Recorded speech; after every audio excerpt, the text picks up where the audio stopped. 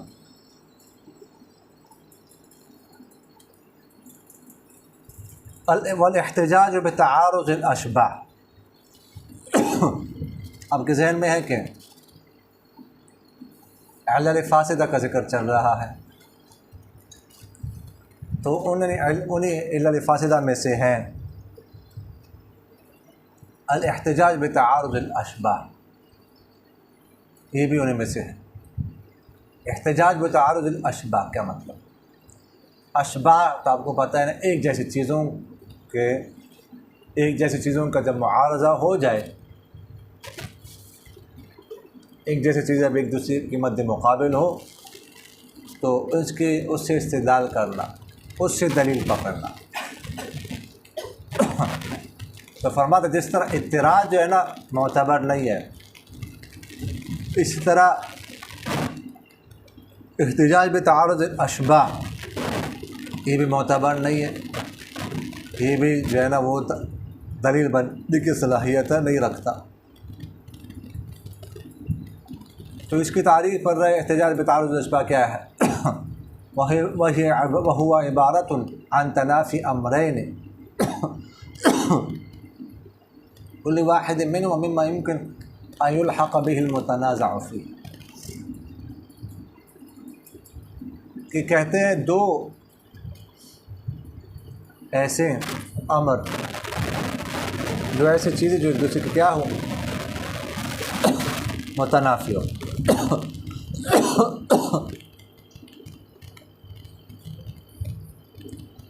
اور ہم میں دونوں میں سے ہر ایک میں اس کا امکان ہو کہ جس مسئلے میں اختلاف ہو رہا ہے نا اس کو اس کے ساتھ ملایا جائے. اس کے ساتھ بھی ملا سکتے ہو، اس کے ساتھ بھی ملا سکتے ہو. اس کے ساتھ ملائیں گے تو حکم کچھ اور ہوگا جس مسئلے میں اختلاف ہو رہا ہے، اور اس کے ساتھ ملائیں گے تو حکم کچھ اور ہوگا جس میں اختلاف ہو رہا ہے.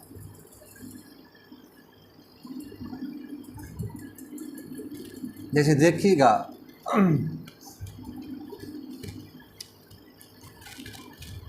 غایہ مغیہ میں داخل ہے کہ نہیں؟ انتہا ایک چیز کی ہوتی ہے. اب غایہ ایک ہے، انتہا ہر چیز کی انتہا غایہ ہے، لیکن بعض جگہوں پر غایہ مغیہ میں داخل ہوتی ہے اللہ، اور بعض جگہوں پر غایہ مغیہ میں داخل نہیں ہوتی. اب غایہ ایک جیسی غایہ ہے. اللہ اکبر. بعض جگہوں پر داخل ہے، بعض جگہوں پر داخل نہیں.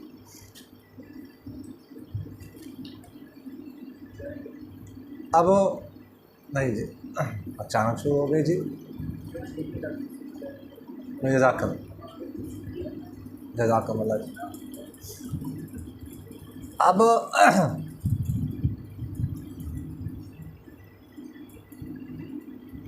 امام ظفر رحمہ اللہ فرماتے ہیں مسئلہ یہ ہے کہ جو ہے نا، یہ جو کونیا نہیں ہے، یہ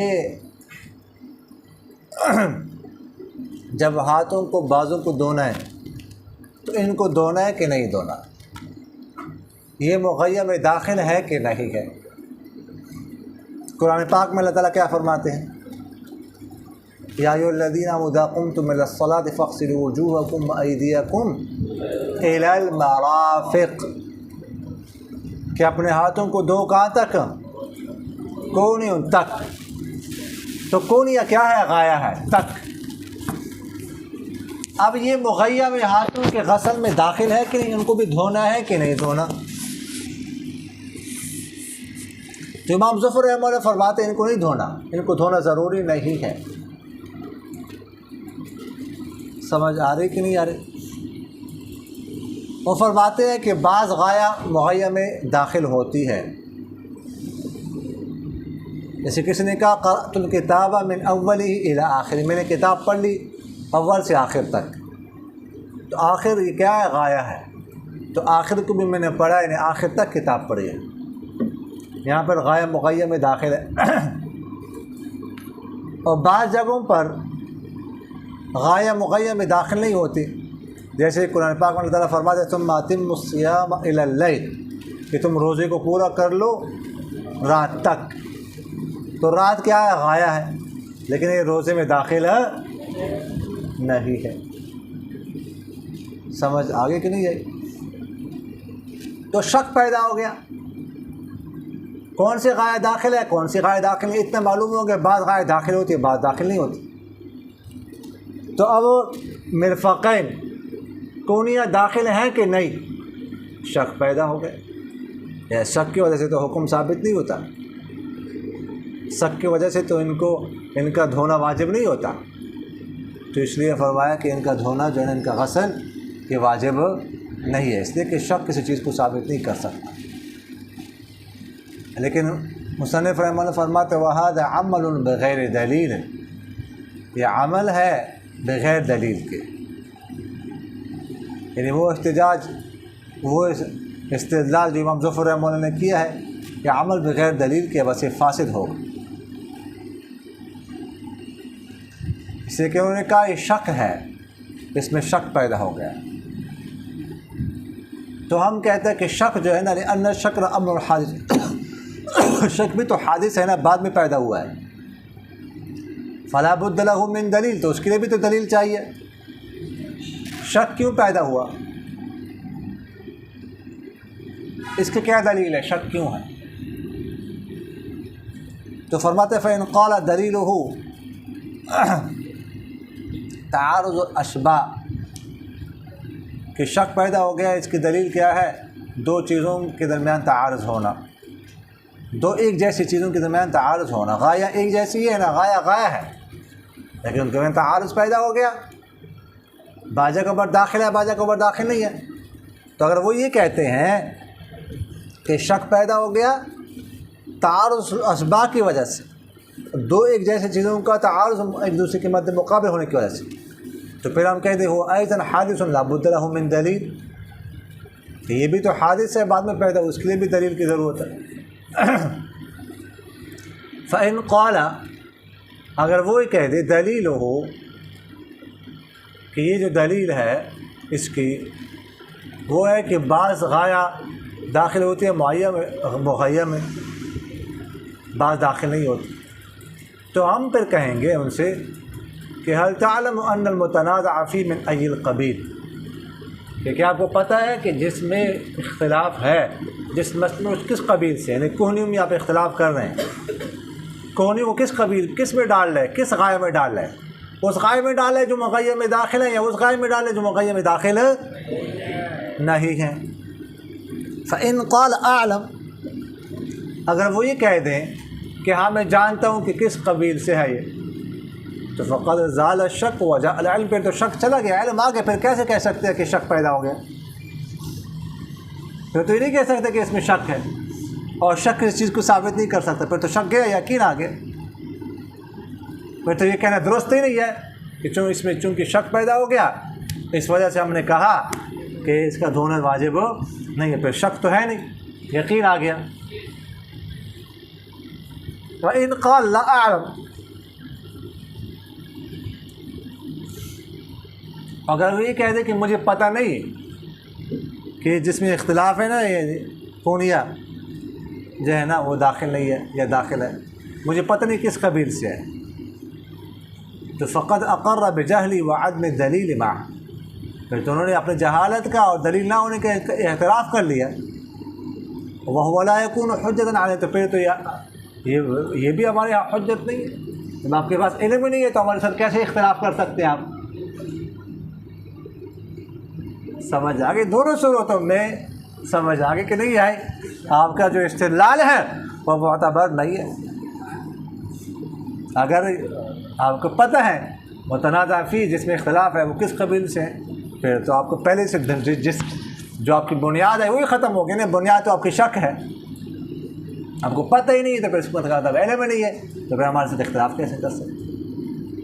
تو خلاصہ یہ کہ استدلال احتجاج بتعارض الاشباہ جو ہے نا یہ معتبر نہیں ہے۔ اگلی علت فاصلہ کون سی علت فاصلہ ہے؟ کیا نمبر کون سا ہے اس کا؟ کل میں نمبر بتاتا گیا ہوں نا، آپ ساتھ ساتھ نمبر بتاتا گیا۔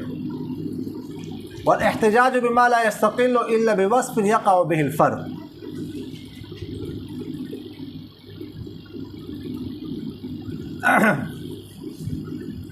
فرماتے ہیں کہ احتجاج کرنا ایسے چیز کے ساتھ، ایسے امر کے ساتھ کہ جو بذات خود مستقل نہ ہو جب تک اس کے ساتھ کسی اور وصف کو ملایا نہ جائے، اور جب آپ وصف ملائیں تو پھر صورت میں فرق واقع ہو جائے مقیس علیہ کے درمیان، اصل فرق کے درمیان۔ کسی امر سے آپ استدلال کر رہے ہیں، بات آ گیا، وہ مستقل بذات خود نہیں ہے، بلکہ جب تک آپ اس کو وصف نہ ملائے تو آپ اس سے استدلال نہیں کر سکتے، اور جب وصف ملاتے ہیں تو پھر اصل اور فرع میں فرق واقع ہو جاتا ہے، مقیس علیہ مقیس میں فرق واقع ہو جاتا ہے، تو یہ بھی ہمارے یہاں معتبر نہیں۔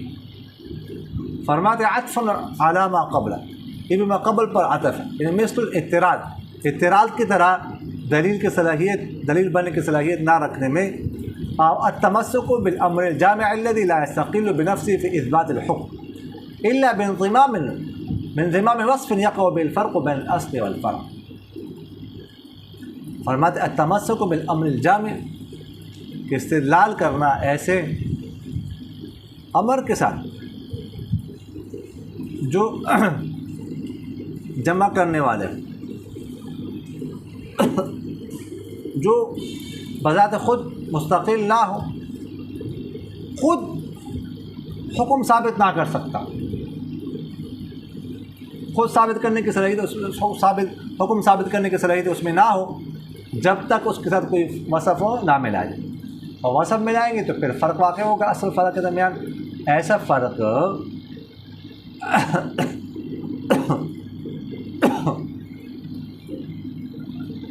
ایسا وصف کہ جو فرع کے درمیان فرع میں موجود نہ ہو، اصل میں تو موجود ہے، فرع میں موجود نہیں ہے، تو فرق واقع ہو گیا نا اصل اور فرع کے درمیان۔ جیسے شوافی کا کہنا فرماتے، اس کی مثال شوافی کہتے ہیں کہ کوئی ذکر خان کو ہاتھ لگائے تو اس سے کیا ہوتا ہے؟ وضو ٹوٹ جاتا ہے۔ اعلیٰ تناسل کو ہاتھ لگانے سے کیا ہوتا ہے؟ وضو ٹوٹتا ہے، ناقض وضو ہے ہاتھ لگانا۔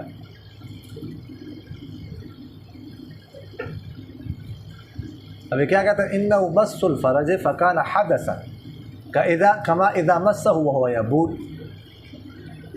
فرماتے شرمگاہ کو ہاتھ لگانا یہ حدث ہے، یعنی اسے ٹوٹتا ہے، جیسے کوئی ہاتھ لگائے شرمگاہ کو اس حال میں کہ وہ پیشاب کر رہا ہو۔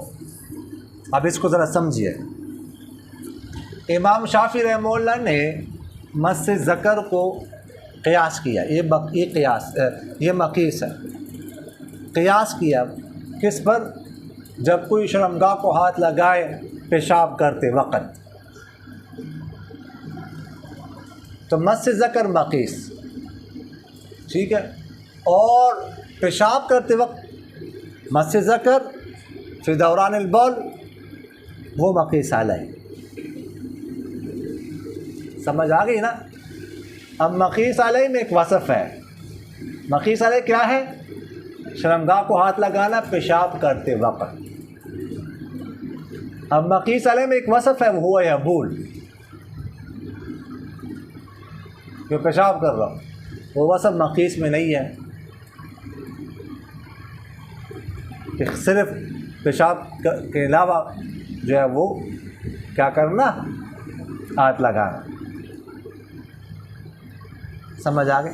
اب اگر ہوا یا بول کو ہم نکالیں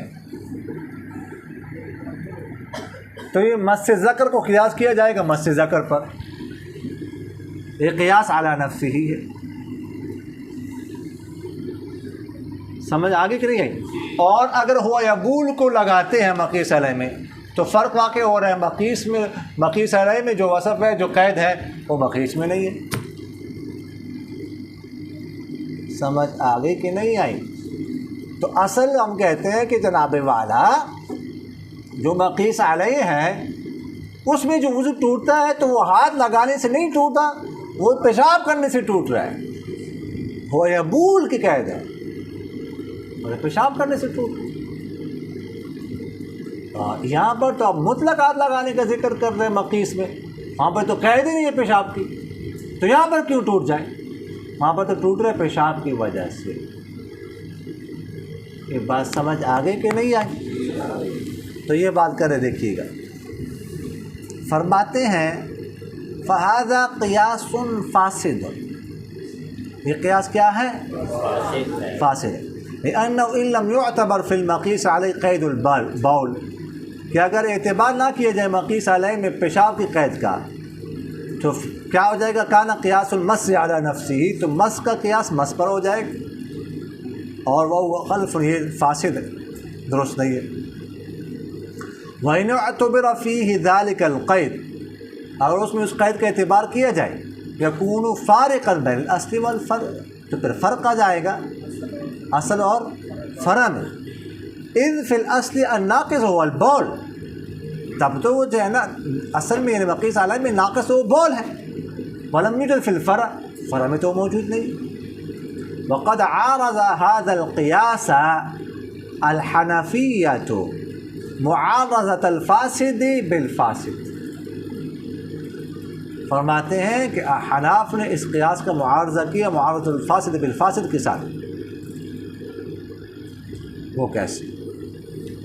وہ فرمایا حناف نے کہ دیکھیں ان اللہ تعالی مدح المستنجین بالماء، کہ اللہ تعالیٰ نے ان حضرات کی تعریف کی جو پانی کے ساتھ کیا کرتے ہیں؟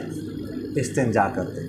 فیہ رجال یحبون ان یتطہروا، فیہ رجال، اس میں، کس میں؟ مسجد قباء میں کچھ لوگ ہیں جو پسند کرتے ہیں کہ وہ طہارت حاصل کریں. آپ صلی اللہ علیہ وسلم نے ان سے پوچھا کہ تمہارے اللہ تعالیٰ نے تمہاری تعریف کی ہے، تم کیا کرتے ہو؟ یعنی کیسے طہارت حاصل کرتے ہو؟ تو انہوں نے کہا ہم پہلے استنجا کرتے ہیں ڈھیلی کے ساتھ اور پھر اس کے بعد پانی کے ساتھ. تو آپ صلی اللہ علیہ وسلم نے فرمایا یہی بات ہے کہ اللہ تعالیٰ نے تمہاری تعریف فرمائی. اب پانی کے ساتھ جب کوئی استنجا کرے گا تو ہاتھ لگانا پڑے گا کہ نہیں پڑے گا؟ ہاتھ تو لگانا پڑے گا، ایسے چیک کرنا پڑے گا، اس کے بغیر تو نہیں ہوگا استنجا.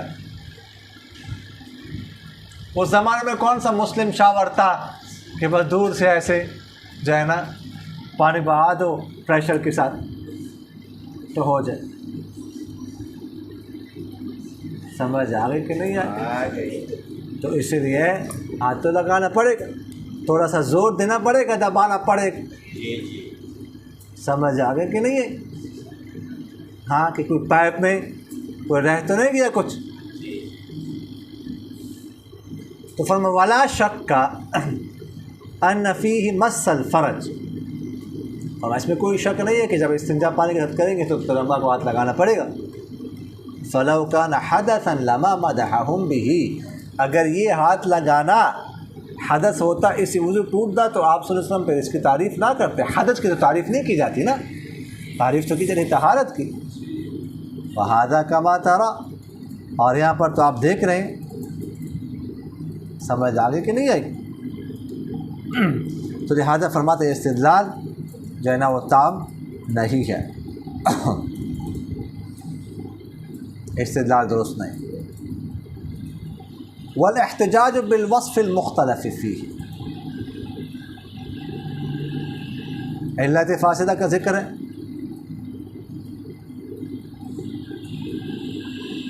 ایسا احتجاج، ایسے وصف کا احتجاج کرنا جس میں اختلاف کیا گیا ہو، اس کی علت ہونے میں کیا ہو؟ اختلاف، تو یہ بھی درست نہیں ہے۔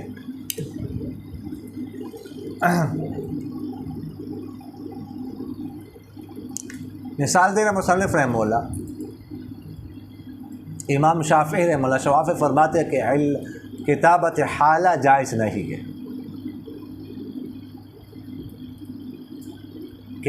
مکاتبت کرنا، کسی غلام کو مکاتب بنانا، تو مکاتبت جو ہے نا دو طرح کی ہوتی ہے۔ ایک مکاتبت تو یہ ہے کہ آپ اتنے عرصے تک اگر اتنے پیسے لائیں گے تو آپ آزاد ہو جائیں گے، اور دوسری مکاتبت حالہ ہے۔ مکاتبت حالہ ابھی دے دے پیسے، آپ آزاد ہو جائیں گے، کوئی وقت کی تعین نہیں، وقت متعین نہیں، بس پیسے دے دے۔ اور کتابت مؤجلہ، مکاتبت مؤجلہ جو ہے نا، اس کی ایک وقت 3 ماہ 6 ماہ، اتنے وقت تک اتنے پیسے دے، آپ آزاد ہو جائیں گے۔ تو امام شافعی رحمہ اللہ فرماتے ہیں کتابت حالہ جائز نہیں ہے۔ وجہ اس کی بیان کرتے ہیں کہ عقد ہے جو کفارہ میں غلام کو آزاد کرنے سے منع نہیں کرتا، یعنی جس کی غلام کے ساتھ آپ نے مکاتبت کی ہے، مکاتبت حالہ، اگر آپ اس کو اب جب تک اس نے ابھی ادائیگی نہیں کی، ادائیگی کرنے کے بعد تو وہ آزاد ہو جاتا ہے، ویسے ہی ادائیگی کرنے سے پہلے اگر آپ اس کو کفارہ میں آزاد کرنا چاہیں تو آپ آزاد کر سکتے ہیں۔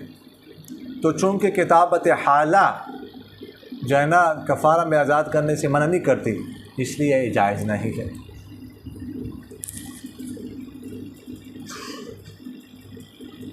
اور فرماتے ہیں یہ فاسد ہے کتابت حالہ، جیسے کہ عقد کتابت کیا جائے خمر کے ساتھ، یعنی مکاتب کو کہا جائے کہ اگر آپ جو ہے نا مثال کے طور پر 200 لیٹر یا 500 لیٹر شراب دیں گے مجھے تو آپ آزاد ہیں۔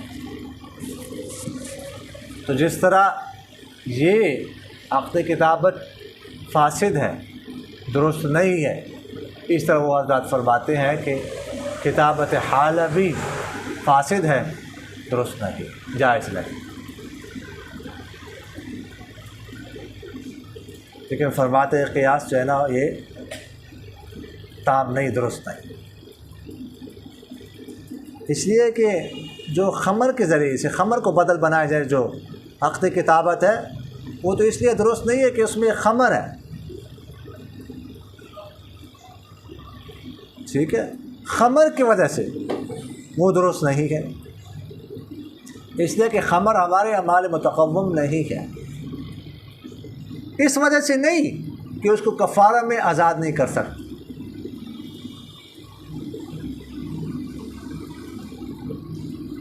اور ہمارے یہاں تو کوئی بھی عقد کتابت ہے، چاہے کتابت حالہ ہے یا کتابت مؤجلہ ہے، کوئی بھی کفارہ میں آزاد کرنے کے لیے مانع نہیں ہے۔ حتیٰ کہ کتابت مؤجلہ جو ہے نا، اس میں بھی آپ غلام کو کفارہ میں آزاد کر سکتے ہیں۔ آپ نے غلام کے ساتھ مکاتبت کی ہے، 3 ماہ تک آپ اتنے پیسے دیں گے، آپ آزاد ہیں، اس سے پہلے اگر آپ کفارہ میں اس کو آزاد کرنا چاہیں تو کر سکتے ہیں۔ تو فرماتے ہیں پہلے جو فریق مخالف ہے نا، وہ یہ ثابت کرے کہ کتابت مؤجلہ جو ہے نا وہ کفارہ میں آزاد کرنے کے لیے مانع ہے، اس میں آپ غلام آزاد نہیں کر سکتے کفارہ میں، تب پھر وہ یہ کہہ سکتے ہیں کہ کتابت حالہ جائز نہیں ہے، اس لیے کہ اس میں جو ہے نا یہ کتابت حالہ منع نہیں کرتے کفارہ میں آزاد کرے۔ ہمارے یہاں تو کوئی بھی عقد کتابت جو ہے نا وہ منع نہیں کرتا، روکتا نہیں ہے غلام کو کفارہ میں آزاد کرنے کے لیے۔ پھر تو آپ کے ہاں اگر یہی علت ہے کہ یہ کتابت حالہ جو ہے نا منع نہیں کرتی غلام کو کفارہ میں آزاد کرنے کے لیے، تو پھر تو آپ کے ہاں کتابت مؤجلہ جو ہے نا وہ بھی درست نہیں ہونی چاہیے، حالانکہ آپ کے ہاں درست ہے، وہ بھی ہمارے ہاں جو ہے نا کیا نام ہے کفارہ میں آزاد کرنے کے لیے مانے نہیں. سمجھ آگے کہ نہیں ہے؟ تو اس لیے یہ احتجاج جو ہے نا درست نہیں ہے. یہ بات سمجھ آ گئی جی؟ ذرا دیکھ لیجئے. والاحتجاج بالوصف المختلف، استدلال کرنا ایسے وصف کے ساتھ جس کے میں اختلاف کیا گیا. عطفنا علی ما قبل، یہ بھی قبل پر فرق عطف ہے. فرماتے ہیں مثل الاضطرار فی عدم صلاحیت الدلیل، اضطرار کی طرح دلیل کی صلاحیت نہ رکھنے میں. الاحتجاج بالوصف الذی، احتجاج استدلال کرنا اس وصف کے ساتھ اختلف فی کون علہ، جس کے علت ہونے میں اختلاف کیا گیا ہو، یہ بھی فاسد ہے. کقول میں سے شوافی کا کہنا کتابت حالہ میں، یعنی شوافی کا کہنا کتابت حالت عدم کتابت حالہ کے عدم جواز کے بارے، نقد کتابت کے بارے. فرماتے ایک عقد ہے جو تکفیر سے منع نہیں کرتا، یعنی مکاتب غلام کو کفارہ میں آزاد کرنے سے منع نہیں کرتا، لہٰذا فاسد ہے. کل کتابت بالخمر، جیسے خمر کو بدل بنا کر کتابت کرنا.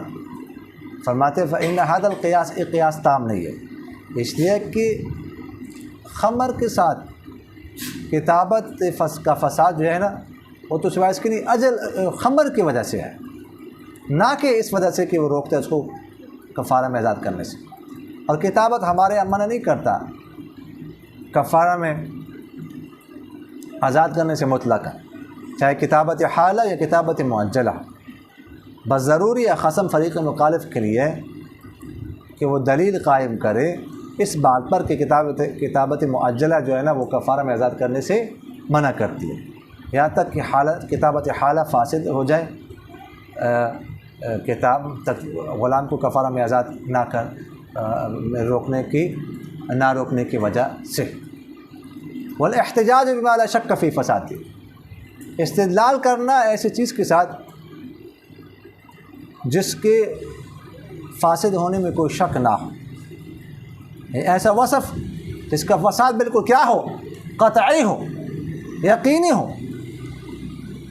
فرماتے یہ بھی ماقبل پر عطف ہے، یعنی مثل الاعتراض فی البطلان، اعتراض کی طرف باطل ہونے میں. احتجاج بوصف، احتجاج کرنا ایسے وصف لا یشک فی فسادی، جس کی فساد میں کوئی شک نہ ہو بلکہ اس کا فساد بدی ہو، جیسا کہ شوافی کا کہنا. شوافی حضرات فرماتے ہیں کہ سورہ فاتحہ پڑھنا ضروری ہے، ایک بات. اور دوسری بات یہ کرتے ہیں کہ 3 آیات اگر کوئی قرات کرتا ہے 3 آیات کی بقدر، تو اس کے ساتھ نماز جائز نہیں ہوتی. ایک تو سورہ فاتحہ ان کے یہاں وہ کہ فرض ہے نماز، دوسرا 3 آیات کوئی قرات کر لے تو اس کی نماز نہیں ہوتی. ہمارے یہاں مطلق قراءت فرض ہے، سورہ فاتحہ کا پڑھنا واجب ہے، مطلق قراءت فرض. قرآن پاک میں اللہ تعالیٰ فرماتے ہیں فقرأوا ما تيسر من القرآن، اس میں ہے کہ تم جتنا قرآن پاک میں سے پڑھ سکو قراءت کر سکو کر لو. مطلق قراءت کا ذکر ہے، سورہ فاتحہ کا ذکر تو نہیں. ہاں البتہ حدیث شریف میں ہے لا صلاۃ الا بفاتحۃ الکتاب، کہ نماز جائز نہیں مگر سورہ فاتحہ کے ساتھ. اب ایک طرف ہے قرآن اور دوسری طرف ہے خبر واحد، تو ترجیح کس کو دی جائے گی؟ قرآن کو. تو ہم نے کہا قرآن کو ترجیح دی جائے گی، اور قرآن کی وجہ سے ہم نے قرات کو کیا کر دیا ہے؟ فرض. ہاں خبر واحد کی وجہ سے ہم نے سورہ فاتحہ کو واجب قرار دی تھی کہ سورہ فاتحہ پڑھنا واجب ہے، لیکن فرض نہیں ہے. اصل فرض قرات ہے. کوئی قرات کر لے 3 آیات کے بقدر، کوئی شخص کھڑا ہو گیا، اس نے جو ہے نا شروع کر دیا، ٹھیک ہے، بسم اللہ الرحمن الرحیم والنجم اذا ہاوے، ٹھیک ہے، ما ضل صاحبكم وما غوى وما ينطق عن الهوى. 30 حروف پورے ہوئے کہ نہیں؟ 30 حروف پورے کرنے ہیں. 30 حروف ٹھیک ہے. 30 حروف پورے ہو گئے. ان هو الا وحی یوحى. چلو یہاں تک 30 حروف پورے ہو جائیں. کس نے اتنی قرات کی؟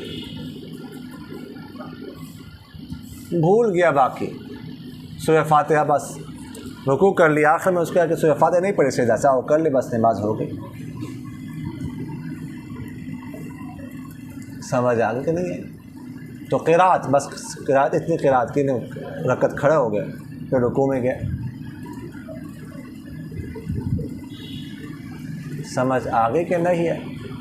جبکہ وہ حضرت فرماتے ہیں کہ سورہ فاتحہ پڑھنا بھی فرض, اور 3 آیت اگر پڑھے گا تو نماز نہیں ہوگی. کیوں؟ اور فرماتے اس وجہ سے کہ 3 جو ہے نا یہ 7 سے کم عدد ہے, جو کہ سورہ فاتحہ میں کم سے کم, سورہ فاتحہ میں کتنی آیات ہے؟ 7. تو سورہ فاتحہ کا پڑھنا فرض ہے, اس میں 7 آیات ہے, اور 3 آیات 7 سے کم ہے. اس لیے اگر کوئی 3 آیات پڑھتا ہے تو یہ فرض قرات نہیں ہوگی, نماز نہیں ہوگی. لہٰذا اس کے ساتھ نماز نہیں ہوگی. جیسا کہ کوئی 1 آیات سے کم کی تلاوت کر لیں, اس سے نماز نہیں ہوتی. جیسے کہ والنجم اذا ہوا, کوئی فرد ہے والنجم اتنا پڑھتا ہے, تو جیسے 1 آیت سے کم میں پڑھنے سے نماز نہیں ہوتی. اس لیے اسی طرح 7 آیت سے کم پڑھنے میں بھی نماز نہیں ہوتی. تو فرماتا ہے فإن هذا القياس, یہ قیاس بدیع فساد ہے, اس کا فساد بالکل یقینی ہے. اس لیے کہ کوئی اثر نہیں ہے نماز کے فاسد ہونے میں 7 سے کم کے لیے. 7 سے کم ہے, کس نے کہا 7 آیت سے کم ہو تو نماز نہیں ہوتی؟ نماز تو 1 آیت پڑھنے سے بھی ہو جاتی ہے اگر آیت کوئی سے بڑی ہو. البتہ اگر آیت چھوٹی ہو تو فرماتے ہیں, ہم نے سب کہا کہ جائز نہیں ہے 1 آیت سے کم پڑھنا, تو اس وجہ سے کہ اس کو عرف میں قرآن نہیں کہا جاتا, اگرچہ لغت میں اس کو قرآن کہتے ہیں.